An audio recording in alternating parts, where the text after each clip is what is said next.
नमस्कार, मैं हूं अंकुर और आप देख रहे हैं सत्य हिंदी का न्यूज बुलेटिन। एक नजर अब तक की सुर्खियों पर। कांग्रेस नेता राहुल गांधी ने कहा है कि ममता बनर्जी अभी भी विपक्षी गठबंधन इंडिया का हिस्सा हैं। राहुल गांधी ने मंगलवार को झारखंड में एक प्रेस कॉन्फ्रेंस के दौरान एक सवाल के जवाब में ये कहा। उन्होंने कहा, अगर आप ममता जी के बयानों को देखें तो पाएंगे वो अभी भी इंडिया गठबंधन का हिस्सा है। इंडिया अलायंस के दूसरे सदस्यों में ज्यादातर गठबंधन का हिस्सा है। विपक्षी गठबंधन इंडिया से जनता दल यूनाइटेड के बाहर निकलने के सवाल पर राहुल गांधी ने अपनी बात रखी। उन्होंने कहा, बेशक नीतीश कुमार ने इंडिया गठबंधन छोड़ दिया है और वो बीजेपी के पास चले गए हैं। उनके इंडिया गठबंधन छोड़ने की वजहों के बारे में आप अंदाजा लगा सकते हैं, वो चलता है। उन्होंने कहा कि हम बिहार में इंडिया गठबंधन के रूप में ही चुनाव लड़ेंगे। हम इस बात से सहमत नहीं हैं कि हमारे बहुत से सहयोगी इस गठबंधन का हिस्सा नहीं है। उन्होंने ये भी बताया कि सीट शेयरिंग को लेकर गठबंधन के घटक दलों के बीच बातचीत चल रही है। लोगों के अपने अपने स्टैंड्स हैं और ये एक सामान्य सी बात है। लोकसभा चुनाव 2024 नजदीक आते आते राजनीति भी जोर पकड़ने लगी है। कांग्रेस सांसद राहुल गांधी के नेतृत्व में निकाली जा रही भारत जोड़ो न्याय यात्रा को लेकर बीजेपी लगातार निशाना साध रही है। इस बीच बीजेपी ने एक वीडियो शेयर कर आरोप लगाया कि राहुल गांधी एक कुत्ते को बिस्किट खिला रहे थे और जब उसने नहीं खाया तो राहुल गांधी ने वही बिस्किट अपने कार्यकर्ता को दे दिया। इसको लेकर जब राहुल गांधी से सवाल पूछा गया तो उन्होंने बताया कि मैंने कुत्ते और मालिक को बुलाया था। कुत्ता घबराया हुआ था, कांप रहा था। जब मैंने उसे खिलाने की कोशिश की, कुत्ता डर गया, इसलिए मैंने कुत्ते के मालिक को बिस्किट दिए और कुत्ते ने उसके हाथ से बिस्किट खा लिया। मुझे समझ नहीं आ रहा है कि इसमें क्या समस्या है। जब उनसे बीजेपी के इस आरोप के बारे में पूछा गया कि वो आदमी कांग्रेस कार्यकर्ता था तो उन्होंने कहा, नहीं, वो कांग्रेस कार्यकर्ता कहाँ था। मैं कुत्तों के प्रति बीजेपी के गुस्से को समझ नहीं पा रहा हूँ। कुत्ते ने उनका क्या बिगाड़ा है। कांग्रेस नेता राहुल गांधी ने लोकसभा चुनाव से पहले बड़ा वादा किया है। उन्होंने रांची में कहा कि केंद्र में इंडिया गठबंधन की सरकार बनने पर देश भर में जाति जनगणना कराई जाएगी और आरक्षण पर लगी 50% की लिमिट को खत्म कर दिया जाएगा। इसके साथ ही पूर्व कांग्रेस अध्यक्ष ने कहा कि जब जाति जनगणना की मांग उठी और ओबीसी और दलितों और आदिवासियों को अधिकार देने का समय आया तो प्रधानमंत्री ने कहा कि कोई जाति नहीं है, लेकिन जब वोट लेने का समय आता है तो प्रधानमंत्री कहते हैं कि वो ओबीसी हैं। पीएम मोदी के भाषण पर कांग्रेस ने कहा है कि प्रधानमंत्री राहुल गांधी से डरते हैं। कांग्रेस की यह टिप्पणी तब आई है जब प्रधानमंत्री मोदी राष्ट्रपति के अभिभाषण पर धन्यवाद प्रस्ताव के जवाब में अधिकतर समय पहले प्रधानमंत्री जवाहरलाल नेहरू, गांधी, नेहरू परिवार और कांग्रेस को ही कोसते रहे। प्रधानमंत्री ने महंगाई को लेकर, देश के बंटवारे, अनुच्छेद 370 आदि तमाम समस्याओं के लिए नेहरू और कांग्रेस को जिम्मेदार ठहराया। उन्होंने नेहरू से लेकर इंदिरा गांधी और राहुल गांधी पर हमला किया। इसी बयान को लेकर कांग्रेस ने पीएम मोदी पर तीखी प्रतिक्रिया दी है।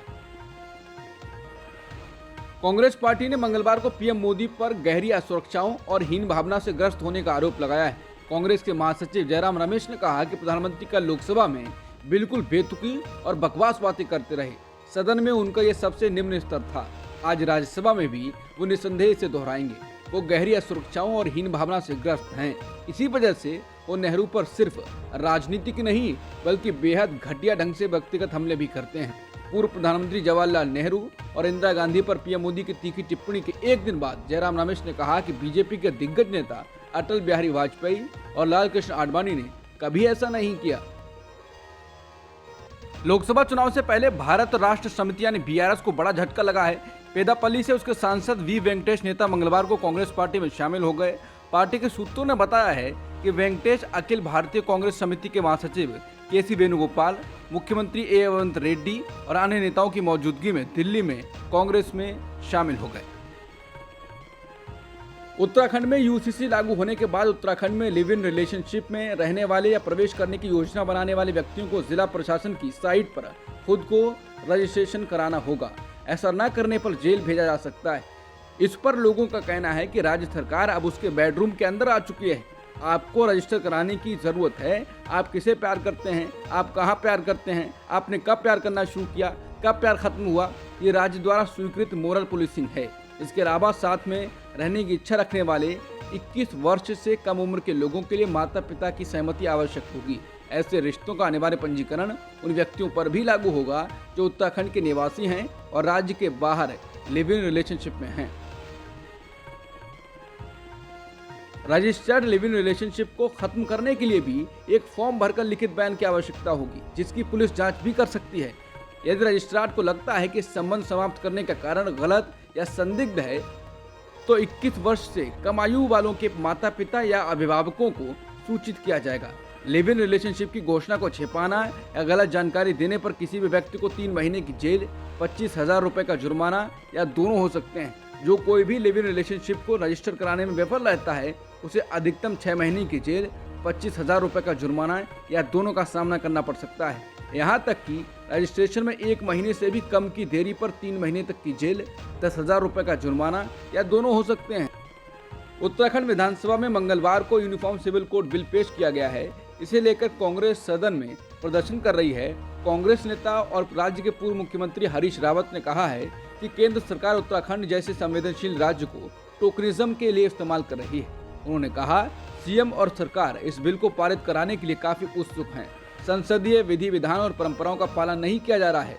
सत्र को बढ़ाया गया है लेकिन इसमें नियमों के आधार पर कुछ नहीं हो रहा है, बल्कि कहा जा रहा है कि ये ड्राफ्ट पेश होगा, इसे पारित करना है। ड्राफ्ट उपलब्ध नहीं है, ना मीडिया में है ना हमारे पास है। आप उस पर तत्काल चर्चा चाह रहे हैं। 700-800 पन्नों का ड्राफ्ट है। उन्होंने कहा, केंद्र सरकार से मेरा सवाल है कि आपने उत्तराखंड जैसे छोटे और संवेदनशील राज्य को यूसीसी के लिए क्यों इस्तेमाल किया। ये टोकनिज्म किया जा रहा है। अगर यूसीसी लाना था तो केंद्र सरकार लेकर आती। बता दें, इस ड्राफ्ट में बहुविवाह पर रोक लगाने और सभी धर्मों में शांति की न्यूनतम उम्र समान करने जैसे सुझाव दिए गए हैं। हालांकि जनजातीय समुदायों को इससे बाहर रखा गया है। मंगलवार को ईडी की टीम मुख्यमंत्री अरविंद केजरीवाल के निजी सचिव, आम आदमी पार्टी के सांसद एनडी गुप्ता सहित 10 जगहों पर छापेमारी कर रही है। आम आदमी पार्टी ने कहा है कि बीते 2 साल से उनके नेताओं को तथाकथित शराब घोटाले के नाम पर परेशान किया जा रहा है। इस पूरे मामले पर कांग्रेस सांसद कार्ति चिदम्बरम ने कहा है कि ईडी को लोगों की भर्ती करनी चाहिए ताकि विपक्ष के हर नेता के यहाँ छापे मारे जा सकें। चंडीगढ़ मेयर चुनाव को लेकर सुप्रीम कोर्ट ने जबरदस्त टिप्पणी की है। सुप्रीम कोर्ट ने इसे लोकतंत्र की हत्या बता दिया और कहा, यह साफ है कि मतपत्रों के साथ छेड़छाड़ हुई है। क्या इस तरह से चुनाव करवाए जाते हैं? इस आदमी पर मुकदमा चलना चाहिए। इसी के बाद अखिलेश यादव ने कहा है कि भाजपा ने 2022 के उत्तर प्रदेश के विधानसभा चुनावों में वोटर लिस्ट की हेराफेरी से लेकर मतदान, मतगणना व नतीजे घोषित करने तक की प्रक्रिया में यही धांधली शासन प्रशासन, चुनाव आयोग के कुछ अधिकारियों के साथ मिलकर समाजवादी पार्टी को जबरदस्ती हराने के लिए की थी। आज सबूत सामने हैं और भाजपा समर्थक चुल्लू भर पानी ढूंढ रहे हैं, जबकि सपा समर्थक आगामी लोकसभा चुनावों में 90% पीडीए के साथ अपने वोट की रक्षा करने व भाजपा की हर धांधली को रोकने के लिए एकजुट हो गए हैं। इस बार भाजपा की कोई भी घपलेबाजी और चालबाजी नहीं चलने दी जाएगी। लोकसभा चुनाव से पहले बीजेपी और एनडीए की जीत के दावे पर विपक्ष ने सवाल उठाया है। राष्ट्रीय जनता दल के वरिष्ठ नेता और सांसद मनोज कुमार झा ने प्रधानमंत्री मोदी के बयान पर पूछा कि आखिर उनके दावे का आधार क्या है। आरजेडी नेता ने पूछा कि क्या ईवीएम को सेट कर दिया गया है।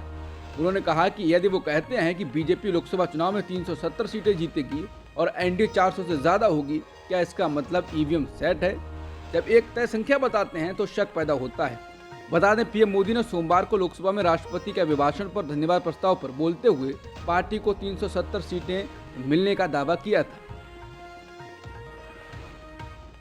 बीजेपी नेता सुब्रमण्यम स्वामी ने पीएम मोदी पर फिर से निशाना साधा है। उन्होंने कहा है कि टैक्स पेयर का पैसा लगातार विदेश यात्रा पर खर्च करने वाले मोदी ने कल संसद में चीन, मालदीव, बांग्लादेश, म्यांमार, भूटान, नेपाल आदि से भारत माता को मिल रही मार का जिक्र तक नहीं किया। विश्व गुरु हैं या वॉश आउट गुरु हैं? झारखंड के पूर्व मुख्यमंत्री हेमंत सोरेन को ईडी ने गिरफ्तार किया है। हालांकि कुछ दिनों के सियासी संकट के बाद राज्य में एक बार फिर उनके गठबंधन की सरकार बन गई है और मुख्यमंत्री बने चंपाई सोरेन सरकार ने विधानसभा में बहुमत भी साबित कर दिया है। इसके बाद हेमंत सोरेन ने एक भावुक करने वाली स्पीच दी। इसको लेकर आज सामना के संपादकीय में हेमंत सोरेन को लेकर सलाह दी गई है कि वो ना दुखी हो ना ही रोएं। सामना में पूर्व सीएम की तारीफ में लिखा गया है कि हर कोई नीतीश कुमार, एकनाथ शिंदे या फिर अजित पवार की तरह नहीं होता है, कुछ हेमंत सोरेन की तरह स्वाभिमानी भी होते हैं। इसमें कहा गया है कि हेमंत सोरेन के रवैये से पीएम मोदी और अमित शाह को भी इस बात का एहसास हो गया है। सामना में कहा गया है कि महज 7 एकड़ के जमीन सौदे को लेकर मोदी शाह ने हेमंत सोरेन को ईडी से राजभवन में ही गिरफ्तार करवा दिया। बीजेपी को उम्मीद थी कि विधायक टूटेंगे और सरकार गिर जाएगी, लेकिन ऐसा हुआ नहीं। इसके अलावा संपादकीय में कहा गया है कि महाराष्ट्र में 40+40 घाती विधायकों को इन आदिवासी विधायकों से सीखना चाहिए। उन्होंने बदले की राजनीति को जोरदार भाषणों के जरिए चुनौती दे दी। वाराणसी जिला कोर्ट 15 फरवरी को उस याचिका पर सुनवाई करेगा जिसमें ज्ञानवापी मस्जिद परिसर के भीतर अन्य बंद तहखानों का सर्वे कराने के लिए एएसआई को निर्देश देने की मांग की गई। याचिका में बताया गया है कि ज्ञानवापी में अभी 2 तहखाने बंद पड़े हैं। इनके दरवाजे को पत्थरों से बंद कर दिया गया है, जिनका सर्वे नहीं हो पाया है। ऐसे में इन 2 तहखानों में एएसआई सर्वे से और भी साक्ष्य मिल सकते हैं। अब तक की सुर्खियों में इतना ही। बाकी खबरों के लिए बने रहिए सत्यहिंदी.com के साथ।